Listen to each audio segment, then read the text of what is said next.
Alors, putain, cette vidéo, ça fait des années que je veux la tourner et j'ai seulement le courage de la tourner maintenant, mais c'est bien. Allez, c'est parti pour la vidéo la plus dure que j'aurai à faire. Même si j'ai le sourire, croyez-moi, ça me demande beaucoup de courage ce que je suis en train de faire. Bonjour à vous, moi je m'appelle Alexandra, j'ai 30 ans et j'ai surmonté l'inceste. Je vous fais cette vidéo aujourd'hui parce que ça me tient énormément à cœur de partager avec vous mon parcours et l'état d'esprit qui m'ont permis de surmonter cette épreuve. Outre l'inceste, j'ai bien évidemment connu la dépression pendant plus de 20 ans à peu près. Ça a été quelque chose qui m'a énormément marqué, c'est quelque chose qui a conditionné tout mon début de vie. Il a fallu que je me déconditionne de plein de choses pour pouvoir retrouver le vrai pouvoir sur ma vie et devenir enfin actrice de ma propre vie. C'est pour ça que je vous fais cette vidéo, parce que le message que je vais vous faire passer à travers celui-ci, c'est que peu importe les choses que vous avez vécues dans votre passé, celles-ci ne vous définissent pas. Et ce n'est pas parce que vous avez vécu des choses dures dans votre passé que toute votre vie est condamnée à être une vie de merde. Mon intention également à travers cette vidéo est de pouvoir vous guider et d'être la grande sœur que j'aurais voulu avoir pendant mon adolescence, pendant les périodes où c'était extrêmement dur, pendant les périodes où je pensais que rien n'allait s'arranger, que j'allais être malheureuse toute ma vie. Pendant ces moments-là, j'aurais eu besoin d'un exemple qui me montrait que ce n'était pas parce que j'avais été victime d'inceste pendant mon enfance que je n'allais pas pouvoir être capable d'être heureuse plus tard. Aujourd'hui, je décide de prendre cette place, de prendre ce rôle, de prendre cette position afin d'aider à mon tour, non, afin juste d'aider les jeunes filles et les jeunes hommes, et même les jeunes filles un peu moins jeunes et les jeunes hommes un peu moins jeunes, qui sont passés aussi par ces épreuves-là de la vie ou cette épreuve-là de la vie. J'ai eu la chance d'avoir rencontré sur mon chemin des personnes qui m'ont aidé à changer ma lunette que j'avais sur le monde, et je pense que c'est important de, à mon tour, vous les transmettre. Il n'y a pas de hasard dans la vie, je pense que tout a un sens. Et si j'ai fait toute cette rencontre-là et si je suis arrivée à ce stade-là aujourd'hui, c'est pour pouvoir vous partager ce chemin de guérison tout simplement avec vous. On va donc commencer à rentrer dans le vif du sujet, c'est-à-dire l'inceste. Je vais découper entre guillemets cette vidéo en plusieurs parties. Je vais vous raconter du coup mon histoire, le contexte de l'inceste, comment je l'ai vécu, les répercussions que ça a eu sur ma vie. Je m'étalerai pas trop en long, en large et en travers là-dessus. Je pense que je peut-être ferai une vidéo sur vraiment comment l'inceste a eu un impact sur ma vie, mais encore une fois, l'intention de cette vidéo, c'est de vous faire comprendre et de vous transmettre que les événements du passé ne définissent pas votre futur. Ça ne me dérange pas d'en parler plus tard dans une autre vidéo, mais je vais vous raconter l'inceste, je vais vous raconter en quoi cette épreuve de vie m'a forgée et quel est l'état d'esprit à avoir pour surmonter les traumas, et je finirai aussi par le manque de prise en charge au niveau du bien-être mental. La prise en charge qu'il y a en France actuellement, le regard aussi qu'on peut porter sur les personnes qui ont des troubles mentaux ou qui ont vécu des choses difficiles. Parce qu'il y a une raison pour laquelle je n'ai pas osé faire cette vidéo avant, c'était aussi la stigmatisation de la fille qui avait vécu de l'inceste. J'ai l'impression que l'inceste, c'est quelque chose qui est encore considéré comme sale et que les personnes qui ont subi l'inceste sont forcément déglinguées dans leur tête. Elles sont salies et c'est un peu des personnes à éviter. En tout cas, c'est le ressenti que j'ai toujours eu quand on parlait d'inceste avec des gens autour de moi et qu'ils parlaient de personnes qui avaient vécu l'inceste, ne sachant pas que moi aussi je l'avais vécu. Et la façon dont ils parlaient de ces personnes-là, ça me dérangeait profondément. Ok, les bases sont posées. 6 minutes pour faire les bases. Tout va bien. Cette vidéo sera sûrement un petit peu longue parce que au départ je voulais pas faire une vidéo très longue et puis au final je m'en fous, je ne cherche pas à faire une vidéo parfaite, je cherche à faire une vidéo qui va transmettre. Parce que je sais que les gens aiment bien les vidéos qui durent entre 10 et 15 minutes parce que le temps de concentration et les capacités de concentration aujourd'hui sont assez limitées. Les vidéos trop longues, genre 25 minutes, ça peut faire peur. Ça se trouve, ça durera moins de temps, je sais pas. Je vais arrêter de parler, je vais commencer à raconter mon histoire. J'esquive. Mais je vais y aller. J'ai donc vécu l'inceste de mes 6 à 12 ans à peu près. L'inceste, c'est mon grand-père qui me l'a fait subir. Mon grand-père, c'était la personne de qui j'étais la plus proche quand j'étais enfant. C'était mon repère, c'était la personne que j'aimais le plus au monde. C'était la personne qui était sur un piédestal pour moi. C'est la personne qui m'a appris énormément de choses. C'est la personne qui m'a éduquée d'une certaine façon. C'est celle qui m'a apporté ma vivacité d'esprit, mon ouverture d'esprit, ma curiosité sur les sujets comme la science, les mathématiques ou encore la philosophie. Celle qui m'a apporté la passion de la danse. Bref, c'est une personne qui m'a énormément apporté. Et il se trouve que cette personne-là est aussi la personne qui m'a le plus blessée, qui m'a trahi et qui m'a fait le plus de mal, du coup. Ce grand-père-là, je ne l'appelais pas par son prénom. Au-delà de l'inceste et de l'inceste physique qu'il y a eu dans cette relation, il y a aussi eu, je ne sais pas si je peux appeler ça de l'inceste moral, mais il y avait une relation clairement toxique derrière. Pourquoi ? Cette personne-là, je viens de vous le dire, c'est la personne que j'aimais le plus au monde. C'était vraiment mon repère. Et quand on est petit, quand on est enfant, il y a ce qu'on appelle le complexe d'Oedipe. Donc les petits garçons sont amoureux de leur maman, les petites filles sont amoureuses de leur papa. Tout le monde ne fait pas des complexes d'Oedipe et tout le monde ne les fait pas au même degré. Moi, j'en ai fait un et je l'ai fait avec mon grand-père. Mon grand-père qui a bien évidemment joué de toute cette situation, de tout cet amour. Mon grand-père était aussi une personne qui était une personnalité toxique, donc qui a mis une emprise sur moi, qui m'a énormément isolée des autres enfants. Pour que vous compreniez bien, mon grand-père, je passais beaucoup de temps avec lui, je passais mes étés avec lui, on partait en Corse pendant facile un mois parfois. Le mercredi, quand je n'avais pas école, quand j'étais plus jeune, donc il y a 20 ans, et on n'avait pas cours le mercredi, j'ai passé mes mercredis avec lui. Voilà, c'était vraiment une personne très très présente dans ma vie et qui a eu énormément d'impact et d'emprise, notamment par rapport du coup à mes relations avec les autres enfants. Donc j'étais très isolée, je n'avais pas trop le droit d'aller jouer avec d'autres camarades quand j'étais en vacances et que je voulais aller jouer avec d'autres enfants, bah c'était très compliqué. Ils ne me laissaient pas aller jouer avec eux ni aller chez les autres enfants. Quand j'étais chez lui, le voisin de balcon, il avait mon âge à peu près, c'est un garçon de mon âge, on communiquait et on jouait parfois à travers les barreaux. Et je sais que ça aussi, il détestait quand ce garçon-là me voyait arriver avec mon grand-père en bas et qui m'appelait pour me dire coucou Alexandra. Mon grand-père me disait tu baisses la tête, tu réponds pas, tu réponds pas.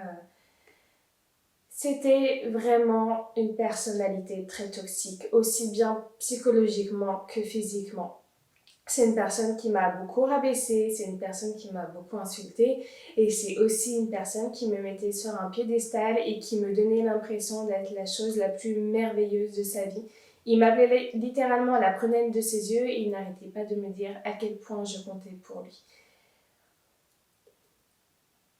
C'est aussi une personne, quand j'étais en vacances avec lui, du coup en Corse et qu'on était près de la plage, il ne me laissait pas forcément aller jouer dans l'eau, ou en tout cas avant j'avais toujours droit à ma petite leçon de mathématiques ou de sciences physiques. Donc je me souviens que parfois sur la plage, ça j'en souviens, j'ai plein d'images en tête avec cette personne. J'étais sur la plage, on était à l'endroit où on se posait habituellement et je voyais tous les enfants qui allaient jouer dans l'eau et parfois certains m'appelaient parce que quand tu vas en vacances tous les ans au même endroit, forcément tu te fais des copains et des connaissances sur place et j'arrivais quand même à nouer des petits liens et les enfants parfois m'appelaient, allez viens jouer et tout. Et moi j'avais trop envie d'aller les rejoindre et mon grand-père il était là, non tu restes, je suis en train de t'expliquer. Alors ça dépendait, des fois c'était des formules mathématiques, à 8 ans je pigeais rien, il me dessinait des formes géométriques sur le sable pour me montrer le fonctionnement d'une ellipse, comment ça marchait, comment le système solaire était conçu, comment les planètes étaient positionnées. C'était super passionnant, mais c'était pas le moment de m'enseigner ces choses-là. Donc je vous dis ça avec le sourire aujourd'hui parce que bien évidemment j'ai guéri de tout ça, j'ai pris beaucoup de recul. Mais imaginez-vous un enfant de 8 ans vivre toutes ces choses-là en étant isolé.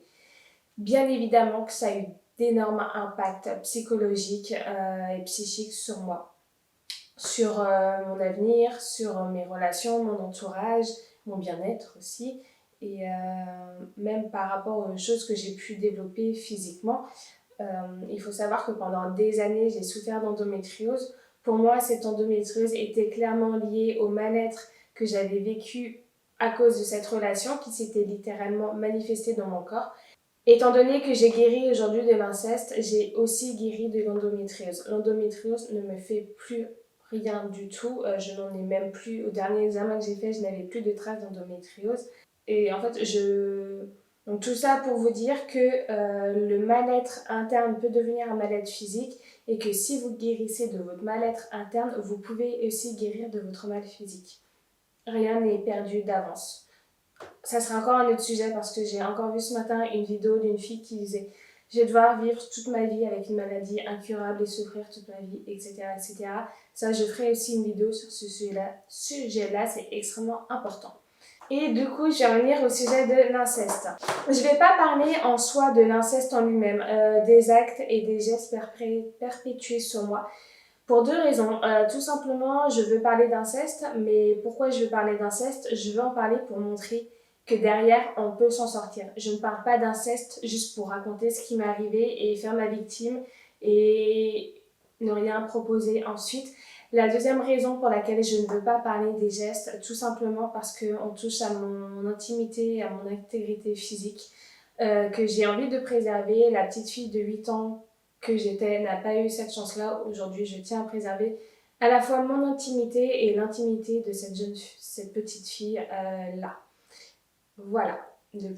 En plus, je pense vraiment pas que ce soit très pertinent de vous expliquer tout ce qui m'a fait. Il faut savoir que pendant toute cette période où j'ai vécu l'inceste, je ne me souvenais absolument pas des gestes, des actes, et je n'en avais absolument pas conscience. Pourquoi? Parce qu'il se passe un phénomène psychologique lorsqu'on vit des traumas ou lorsque notre intégrité est physique et qu'on peut se considérer en danger de mort. C'est un phénomène psychologique assez particulier.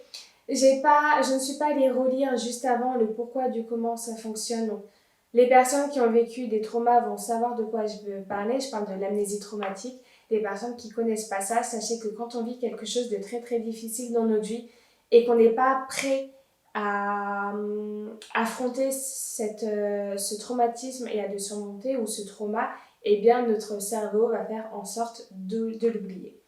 Les souvenirs vous reviennent quand vous êtes prête ou prêt à les affronter. Donc j'ai oublié ces souvenirs-là pendant très longtemps. Ça m'est revenu à l'âge de mes... Très longtemps, non, en vrai, non, pas du tout. Ça m'est revenu à l'âge de mes 13-14 ans. J'étais en quatrième avec ma meilleure amie de l'époque. On était en classe de latin. On était en train de parler, comme d'habitude.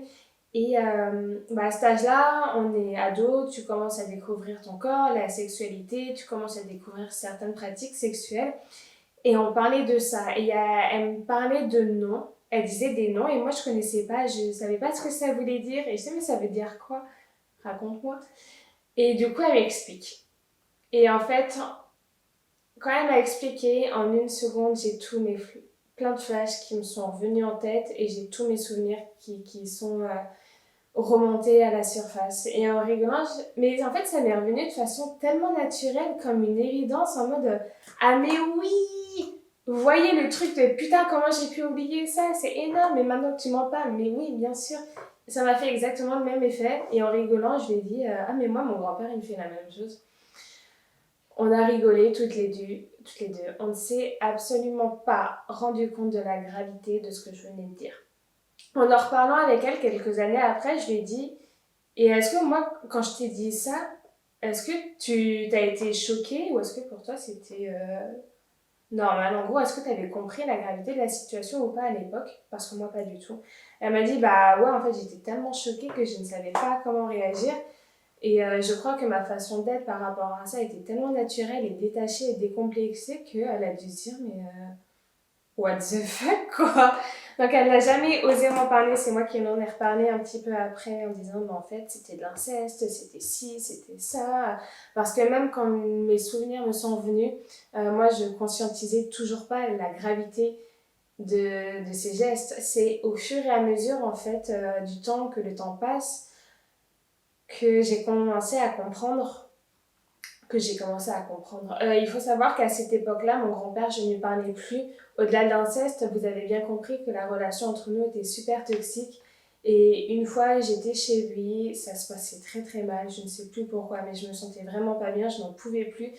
J'avais appelé mon père pour qu'il vienne me chercher et depuis ce jour, on ne s'était jamais revenu, il y avait eu des disputes, les liens avaient été coupés. Et moi, j'ai ces souvenirs-là qui me sont remontés et en fait, j'ai dû vivre avec ça sans comprendre ce qui m'était arrivé. Et bien évidemment, je suis tombée dans la dépression, j'ai perdu ma joie de vivre. J'ai commencé à sécher les cours, j'ai commencé à développer du trouble du comportement alimentaire. Tout ça, je vous fais un résumé, mais c'était collège et lycée. Au lycée, j'ai commencé à boire, j'ai commencé à fumer, à me défoncer, même avant d'aller en cours, même pendant les cours, même après les cours. Et je faisais même parfois le mur chez moi pour rejoindre d'autres amis et continuer à me défoncer. Alors, je tiens à préciser, ça n'a aucune importance, je n'ai jamais pris de drogue dure, ça a été que alcool et cannabis. Et une fois, j'ai sniffé de l'eau écarlate. Et d'ailleurs, cette fois-là, c'était... Ouais, on va pas rentrer en détail sur le pourquoi du comment. Quand t'es jeune, tu fais des grosses conneries. Ne faites jamais les conneries dont je vous parle. Ça ne sert à rien. Mais ce jour-là, j'avais fait ça et j'avais sûrement fumé, je suis partie en bad total. Et là, c'est la deuxième fois où je recommençais à parler de ce qui m'était arrivé avec un inconnu. Et je lui disais, mais je suis trop mal dans ma peau, je suis trop mal dans ma vie, mon grand-père, il m'a violée, c'est horrible et je sais pas quoi faire. Et juste, j'exprimais mon mal-être et lui, le pauvre, il était là, dans ma peau, c'est horrible. Je pense que lui aussi, j'ai dû le marquer à la vie. Voilà. Donc, période adolescence très compliquée. Pour autant, j'ai pas de regrets sur mon adolescence parce que j'ai vécu les pires moments de ma vie, mais j'ai aussi vécu de très bons moments. Des moments où pour la première fois de ma vie, je me sentais libre parce que j'avais plus d'emprise. Je pouvais lier des liens avec les amis que je voulais. Je commençais un petit peu déjà à me déconditionner, à me détacher de l'emprise de mon grand-père. Même si ça faisait des années que je n'étais plus en contact avec lui, l'ombre était toujours présente sur moi. Et peu à peu, j'ai commencé à m'en détacher. Je vais être très honnête avec vous, pendant cette période-là, j'ai clairement eu des idées de meurtre. Alors pas meurtre en mode je vais le tuer avec un couteau, hein, mais j'avais clairement envie qu'il crève. Je devrais peut-être pas mettre ça. Donc pourquoi le lycée, ça a été à la fois les pires et les meilleures années de ma vie. Les meilleures parce que du coup, je commençais à me libérer un petit peu, je faisais des rencontres, je me faisais des amis. À l'école primaire, il faut savoir que j'étais une enfant très isolée. Comme je n'avais pas le droit de nouer des relations avec d'autres enfants, forcément, en primaire, je ne savais pas comment nouer des liens avec différents enfants. Donc du CP au CM2, je n'ai pas eu d'amis fixes. CP, CE1, je pense que j'ai eu le même groupe d'amis, c'était avant l'inceste. Ensuite, l'inceste est arrivé. Mes notes ont commencé à chuter, j'ai commencé vraiment à me replier sur moi dans la cour de récré. Je lisais mes bouquins toute seule dans mon coin. Parfois, j'essayais quand même d'aller vers les autres. On pouvait me rejeter. Parfois, on m'acceptait, donc j'étais très contente de pouvoir jouer avec d'autres amis. Du coup, CM1, je me suis trouvé une amie qui était dans ma classe, donc c'était chouette. Et CM2, j'étais amie avec personne. Personne ne voulait être amie avec moi. En tout cas, j'ai pas trop de souvenirs de personnes... d'amitié en CM2. Au collège, j'ai eu des groupes d'amis et au lycée aussi, et ça m'a fait du bien. Collège, c'était un petit peu particulier. Lycée, j'ai gardé des amis du lycée que j'ai encore dans ma vie aujourd'hui. Donc, il y a eu du progrès. Mais donc voilà, c'était les meilleures années par rapport à ça, mais c'était aussi les pires parce que moi, j'étais très mal dans ma peau. Imaginez-vous construire votre vie sur des bases qui sont complètement éclatées au sol, où vos relations ont été éclatées au sol, où la confiance et l'amour que vous avez porté à la personne qui représente votre vie, à la personne qui est censée vous protéger, vous enfants, euh, cette personne-là m'a trahi. Enfin voilà, se construire sur des bases comme ça, c'est hyper compliqué, c'est source de très très grandes souffrances. Ça, il y a peu de personnes, je pense, qui s'en rendent compte. Tout le monde n'a pas la capacité de se mettre à la place d'autrui et d'imaginer ce que c'est que de grandir comme ça crée vraiment un mal-être incroyable. J'en parlerai, je pense, plus en profondeur dans une autre vidéo, parce que c'est pas le message que je veux faire passer. Là, je vous raconte mon histoire parce que peu à peu, dans ma vie, je suis maquilleuse, j'ai envie de me diriger plus vers le développement personnel et spirituel. Et pour faire ça, pour pouvoir être pertinente et claire dans ce que je transmets, dans ce que je raconte, c'est important de vous dire qui je suis, quelle a été mon histoire et quelles ont été les épreuves par lesquelles j'ai dû passer pour en arriver là aujourd'hui.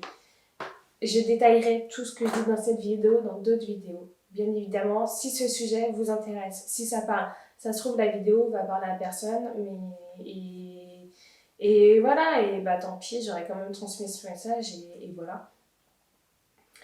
Au moins, moi, je me serais libérée de ça. Bref, j'en étais où? Ouais, donc du coup, à la maison, ça a été très compliqué parce que bien évidemment, j'étais en mal-être total et en plus, à la maison, et ben, j'avais un de mes parents qui est l'enfant, du coup, de ce grand-père-là et qui lui ressemble énormément, physiquement forcément, mais aussi énormément mentalement dans la façon de faire, dans la façon de parler, dans le fonctionnement. C'était vraiment j'ai pas envie de dire des compis conformes, mais il y avait énormément de ressemblances. Et pour moi, vivre avec en fait le prolongement, l'extension de cette personne-là à la maison, même si c'est une personne à part entière, ça a été extrêmement compliqué. J'étais en rejet de ce parent-là complètement. Parce que il faut aussi savoir que ce parent-là, alors il a fait du mieux qu'il a pu,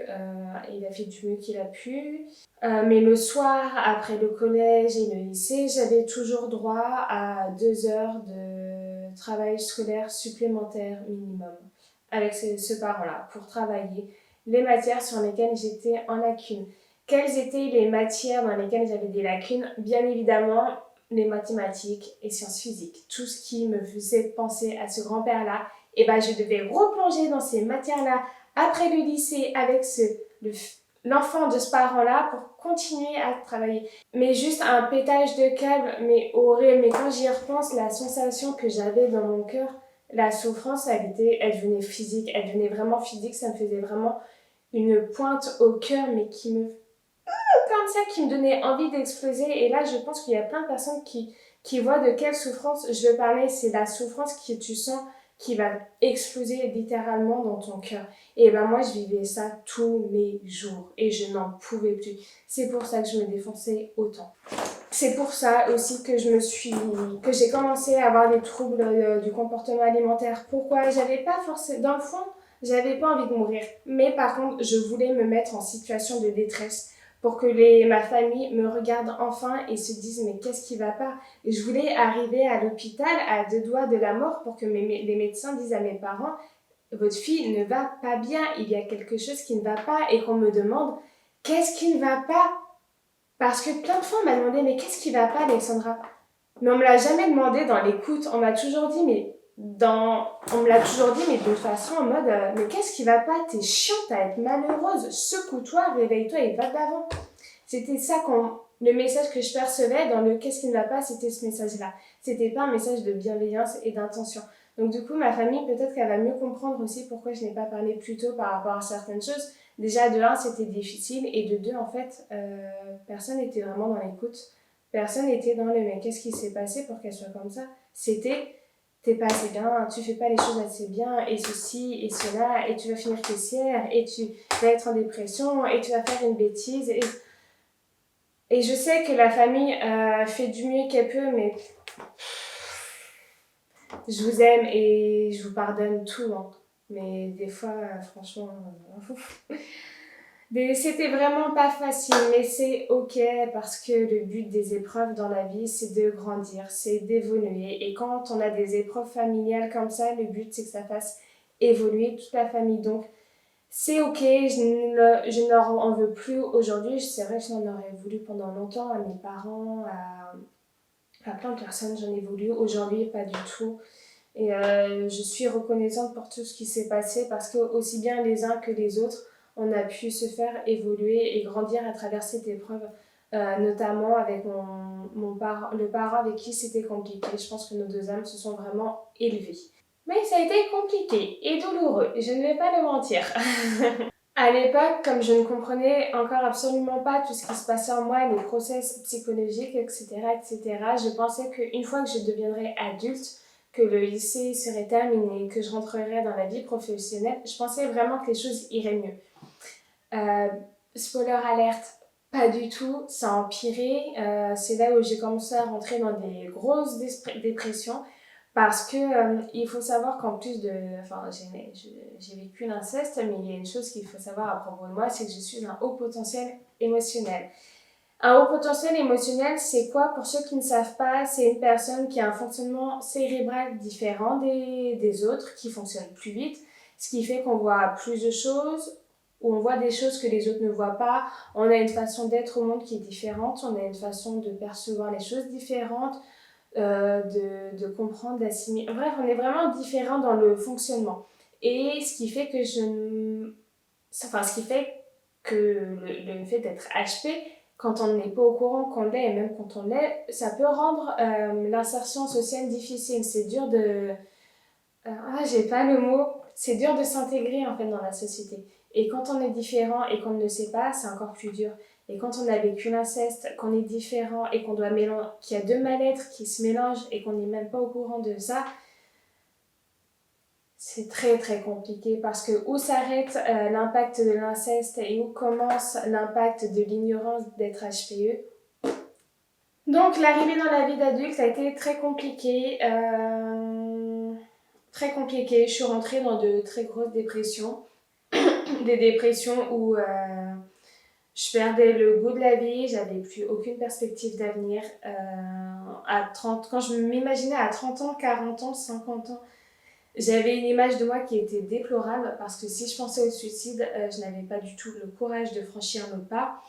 C'est très bête ce que je vais dire, mais le fait de se dire que la boisson que je vais boire, elle est empoisonnée, qu'elle va me tuer, que c'est le dernier geste que je vais faire, c'est super violent en fait, psychologiquement. Il faut le faire. S'imaginer se braquer un flingue sur la tempe et tirer, pareil, il faut le faire. Sauter sous un train, tu vois le train arriver, pareil, il faut le faire. Et toutes ces idées-là, je les ai eues. Je me suis déjà vue avaler des boissons, des substances pour me tuer. Je me suis déjà vue me faire exploser la cervelle. Je me suis déjà vue sauter devant un train. Et je voyais le train arriver sur la gare et je me disais, si là je réfléchis pas, juste je fais ça, tac, c'est fini. Parfois, et c'est là où je pense que je me faisais le plus peur, c'est que quand je roule en voiture assez vite, je me disais là, je tourne le volant, je me prends le mur ou le poteau et c'est fini aussi. Et des fois, je me disais, mais ne fais surtout pas ça parce que je me disais, en vrai, mon cerveau pourrait être capable, un pétage de câble, de tourner et tu fais une grosse connerie. J'y ai pensé, je n'ai jamais eu le courage de le faire. Par rapport aux troubles du comportement alimentaire, le but était d'attirer l'attention sur moi. Je suis donc passée par la boulimie, donc le fait de me remplir, de me remplir, de me remplir, de combler ce vide en moi et ensuite de me faire vomir pour évacuer ce mal-être en moi, je l'ai fait. J'ai aussi fait quelques phases d'anorexie où je mangeais très peu, où je me faisais vomir après avoir mangé. Et le but, en fait, c'était de devenir très très mince pour finir à l'hôpital et attirer l'attention sur moi. Si j'y suis jamais vraiment entrée pour la simple et bonne raison que j'aime trop la nourriture et que je suis trop gourmande pour ça, j'ai donc fait tout simplement de la boulimie. Je mange, je rends, je mange, je rends. Et parfois, je mangeais, je me faisais vomir pour pouvoir remanger après. C'est très très dur ce que je suis en train de vous partager là avec vous. Il y a aussi des choses que mes parents ne savent pas, que ma famille ne sait pas. S'ils regardent cette vidéo, ils vont l'apprendre et je suis désolée pour vous parce que cette vidéo n'est pas facile à regarder, je pense. Les choses que vous apprenez dedans sont sûrement difficiles pour vous. Ce que je veux vous dire, c'est qu'aujourd'hui, je suis super heureuse dans ma vie. Vous le savez, vous voyez où j'en suis et concentrez-vous là-dessus. Le passé, c'est le passé, il est comme il est et on ne peut rien faire dessus. Ça a été comme ça. Aujourd'hui, je vais bien et c'est le principal. Et en fait, au bout d'un moment, je me suis regardée dans la glace et je me suis dit, mais Alex, c'est soit en fait, tu te flingues, t'arrêtes la souffrance, t'arrêtes les frais, soit tu te fous une énorme claque et tu vas de l'avant et tu rebondis. Et j'ai fait la deuxième option. J'ai choisi la deuxième option. Cette option-là, c'était pendant une période de long célibat où je me disais, je rencontre personne, je comprends pas. De façon générale, j'ai jamais eu de vraies relations amoureuses. Vous en doutez, bien évidemment, les relations avec les hommes ont toujours été très compliquées. Et là, ça faisait, je pense facile 3 ans peut-être que je n'avais pas eu de relation qui avait duré plus de 2 mois, sachant que mes relations n'avaient pas duré plus de 4 mois. Voilà. Et voilà, bref, j'étais pendant cette période de célibat et je me suis dit, mais pourquoi je suis célibataire? Parce que je suis quand même jolie, je suis quand même assez intelligente, j'ai de la répartie, je suis rigolote, j'ai de la connaissance, enfin, je suis plutôt intéressante comme personne. En tout cas, j'avais une image de moi qui était plutôt positive. Et un jour, je me suis dit, Alex, regarde-toi vraiment dans la glace et regarde vraiment qui tu es. Et là, la personne que j'ai vue, c'était pas la belle personne que je pensais que j'étais. Je parle pas de ma beauté physique, je parle vraiment de mon intérieur. J'étais moche à ce moment-là. J'étais moche parce que j'étais aigrie, parce que j'étais en colère, parce que j'étais négative. Je repoussais tout le monde, je rejetais tout le monde, j'embrouillais tout le monde. J'étais pas agréable à fréquenter. Et quand bien même j'aurais été mignonne et intelligente, quelqu'un m'aurait parlé, il aurait creusé, il aurait vu quoi? Juste de la colère et de la noirceur. J'aurais jamais pu rencontrer quelqu'un. Et j'ai donc décidé de travailler sur moi. Et c'est en travaillant sur moi, j'ai dû déclencher un truc énergétique et j'ai commencé à faire des rencontres qui peu à peu m'ont permis de changer mon état d'esprit, de me retrouver, de m'aimer et surtout de guérir. Parce que pendant toutes ces années-là, et forcément, j'avais une certaine lunette sur le monde, sur moi-même, sur ma vie, sur mes croyances. J'avais encore un certain conditionnement, soit familial, soit sociétal, dont j'avais besoin de me défaire pour retrouver mon vrai pouvoir, pour pouvoir sortir de la victime et devenir actrice, reprendre le pouvoir sur notre vie. Et c'est là en fait où je vais en venir au bout de toute cette vidéo, c'est que peu importe les choses que vous avez subies dans votre enfance, ça ne vous définit pas. Je ne suis pas mon inceste. Je suis Alexandra. Je suis une jeune femme joyeuse, positive, pétillante, créative, parfois qui tombe un peu dans le perfectionnisme, qui parfois qui a un caractère. Mais je ne suis pas mon inceste. Et je ne suis pas non plus ma maladie. Et je ne suis pas non plus ma dépression. Non, je suis bien plus que ça. Toutes ces choses-là font partie de mon histoire, mais elles ne me définissent pas. Je pense vraiment que la vie, quelque part, est bien faite et qu'elle nous met sur notre chemin les épreuves dont on a besoin pour devenir la personne qu'on est censé être. Moi, je me rends compte aujourd'hui que cette épreuve, elle a fait de moi une jeune femme extrêmement forte, extrêmement résiliente. Cette épreuve m'a poussée à me poser des questions sur la vie, le sens de la vie. Pourquoi ça m'est arrivé? Si Dieu existe, pourquoi il y a du mal? Pourquoi il y a du bien et du mal sur Terre? Pourquoi ça m'est arrivé à moi, enfant? J'ai rien demandé à personne, je suis innocente, pourquoi ça m'est arrivé? Il y a plein de questions que j'ai commencé à me poser en grandissant pour comprendre et mettre du sens sur cet événement. Je vais vous dire quelque chose, c'est une vérité qui est un peu plus vraie. Mais c'est une vérité qui est très difficile à entendre, à accepter et à assimiler. Et tant qu'on n'a pas fait ça, aucun changement n'est possible. Et cette phrase, je vais vous la dire, mais je vous préviens, vous n'allez pas l'aimer. Surtout si vous avez été victime, comme moi, d'abus dans votre enfance ou de tout autre type de violence. Certes, il vous est arrivé quelque chose pendant votre enfance. Mais si aujourd'hui vous êtes malheureux dans votre vie, c'est de votre responsabilité. Nous sommes les seuls à être responsables de notre malheur ou de notre bonheur. Pourquoi? Oui, c'est vrai, la vie a été injuste à un certain moment. Mais tu veux faire quoi? Te mettre dans une position de victime et dire c'est pas juste, ça m'est arrivé et je boude et je reste dans mon coin et je fais plus rien? Ou te dire ok, ça m'est arrivé, c'est dégueulasse ce qui m'est arrivé, je crache sur la personne qui m'a fait ça. Maintenant, ça m'est arrivé, c'est un fait, ça fait partie du passé, je ne peux pas le changer. Je dois lâcher prise dessus, je dois l'accepter. Maintenant que j'ai accepté cette épreuve, qu'est-ce que moi, je peux faire maintenant pour changer les dommages que ça a causé en moi? Qu'est-ce que je peux faire? Quelles ressources je peux aller chercher pour pouvoir me relever?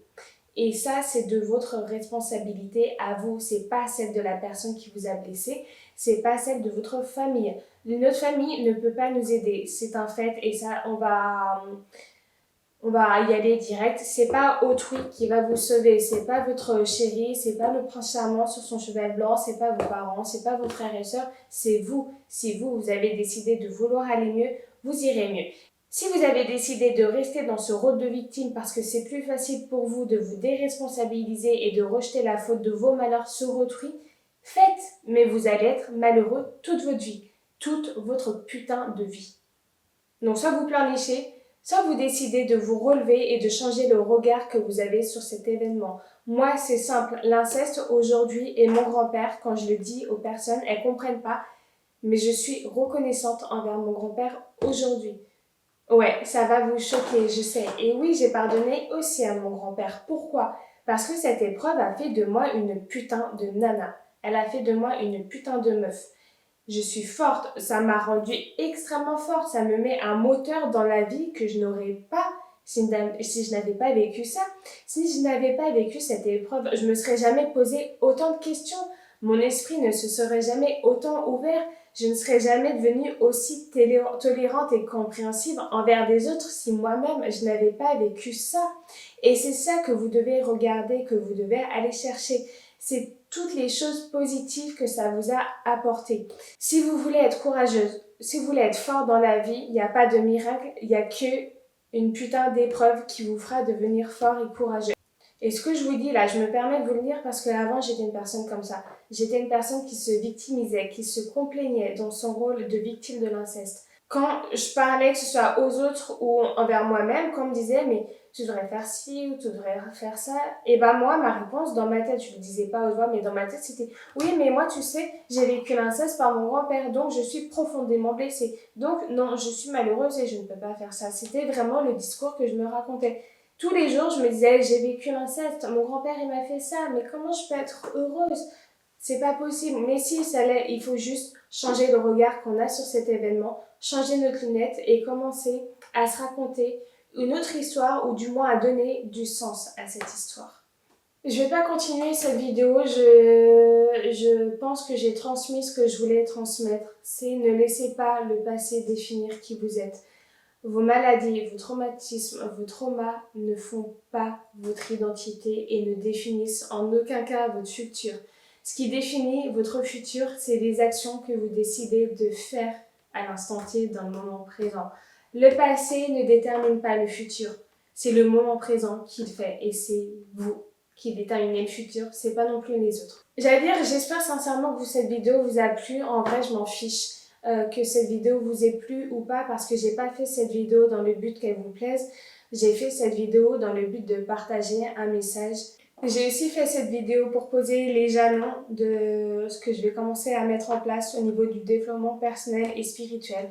Il est temps pour moi de commencer à raconter mon histoire de vie, aussi bien l'inceste que la dépression, que comment j'ai réussi à surmonter mon endométriose et comment j'ai réussi aussi à me créer une vie que j'aimais via mon métier et via ma carrière professionnelle. Je suis passée de salariée à maquilleuse et entrepreneuse. J'ai repris le contrôle sur tous les aspects de ma vie et aujourd'hui, je pense que c'est important de vous transmettre et de partager avec vous tout ça parce que je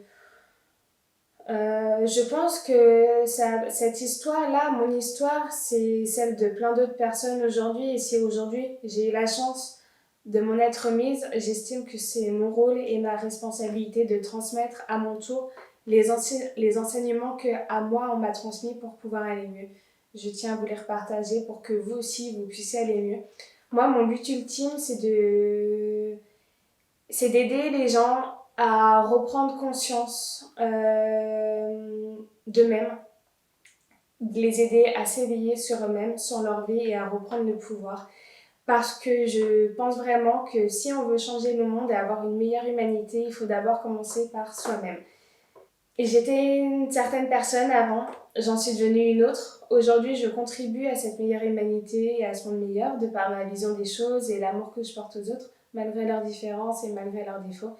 Et j'estime que c'est important de pouvoir transmettre et de propager cette vibe-là, cette énergie-là, cette vision du monde qui va au-delà de juste l'inceste. L'inceste, c'est mon histoire à moi. C'est cette épreuve-là qui m'a permis d'acquérir et d'atteindre aussi ce stade de conscience. Il y a d'autres événements dans la vie qui font qu'on atteint aussi une certaine conscience. Et ma mission, moi, c'est peut-être d'utiliser l'inceste pour vous guider en fait dans cette reconstruction de vous-même et à atteindre la personne que vous êtes vraiment au fond de vous-même et à réaliser et surtout à kiffer enfin cette vie. Quand on a vécu de l'inceste, on a vécu des années et des années de malheur dans le noir. Ça ne doit pas définir toute votre vie et ça ne veut pas dire que le reste de votre vie doit se passer dans le noir. Du coup, j'espère vous aider à remettre un petit peu de soleil de votre vie. Si le message que je vous passe, si l'intention que je transmets vous parle, n'hésitez pas à me suivre peu à peu et au fur et à mesure des semaines qui vont venir et des mois. Je vais poster des vidéos sur accepter nos traumas. Donc, je vais parler d'inceste dans cette vidéo, mais peu importe le trauma que vous ayez vécu, ça résonnera normalement pour tout le monde. Donc, pourquoi il faut accepter nos traumas, pourquoi aussi il faut pardonner, pourquoi il faut changer d'état d'esprit, pourquoi il faut changer sa vision du monde, plein de sujets comme ça, je vais les aborder en vidéo pour vous transmettre selon moi ce qui est le plus important et ce qu'il faut appliquer pour pouvoir sortir de cette noyade en fait continuelle. Sur ce, je vous laisse, il y a tous mes réseaux sociaux dans la description là. Et si jamais vous avez des questions, n'hésitez pas à les mettre en commentaire, j'y répondrai avec plaisir. Je vous demanderai, bon je fais ce truc à la fin, mais s'il vous plaît, soyez bienveillants et soyez bienveillants dans vos commentaires. La vidéo que je vous fais, elle est dure à faire pour moi, ça fait des années, ça m'a demandé des années avant de la réaliser, ça m'a demandé aussi beaucoup de travail sur moi-même pour pouvoir lâcher les peurs, les blocages et avoir le courage de parler publiquement de ça.